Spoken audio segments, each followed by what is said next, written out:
Well, a lot of people talk about being lineal champion in boxing as if it's some great honor or something special. And in a lot of people's mind, the fighter who beat the man, who beat the man, who beat the man is considered by many as the real champion, regardless of what sanctioning body, belt, or belts that he holds. So, looking at this current situation with Saul Canelo Alvarez and Gennady Golovkin, he's considered, Alvarez that is, the lineal champion. And Miguel Cotto was the lineal champion before him, and before Miguel Cotto, Sergio Martinez was also the lineal champ. But all three of these guys have one thing in common. They all held this title while Gennady Golovkin was considered by many to be the most dangerous middleweight and the best middleweight in the division. And another thing they all have in common is they never fought Gennady Golovkin. Each and every one of these fighters have never fought Gennady Golovkin at the time they were considered the lineal champion.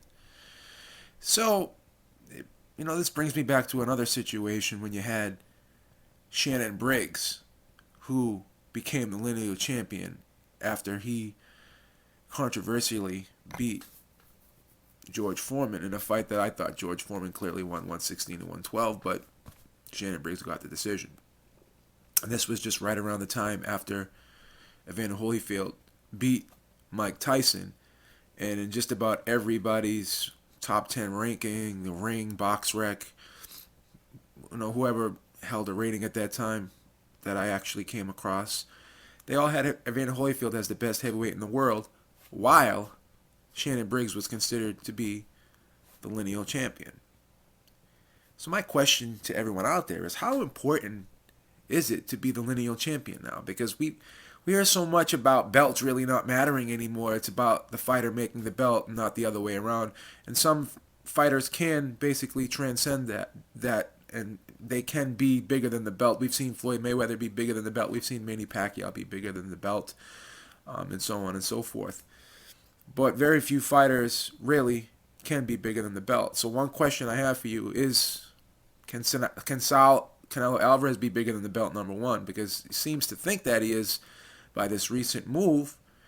And number two, he's still the lineal champion, and he's considered to be the man who beat the man who beat the man. So, with all that considered, how important is the fact that Saul Canelo Alvarez is the lineal champion?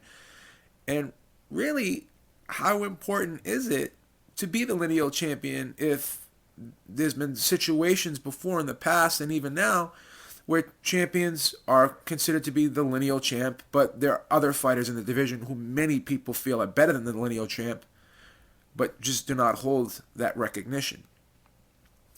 So the big question I have for everyone out there is, does it really matter who the lineal champ is? How important is that in the grand scheme of things? And do you guys really care who the lineal champ is anymore? Do you need to know who the lineal champ is to determine who you feel is the best in a division?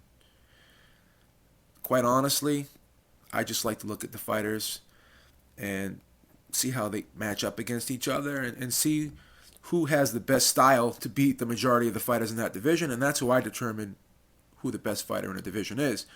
Everyone has a different criteria. So my question to you guys is, does it matter who's the lineal champion? And more often than not, is the lineal champion always the best fighter in the division? Give me your thoughts. Leave me comments. And I'd like to hear back from you. But that's all I got for now. Until next time, thank you all for watching. Peace. Talk to y'all soon.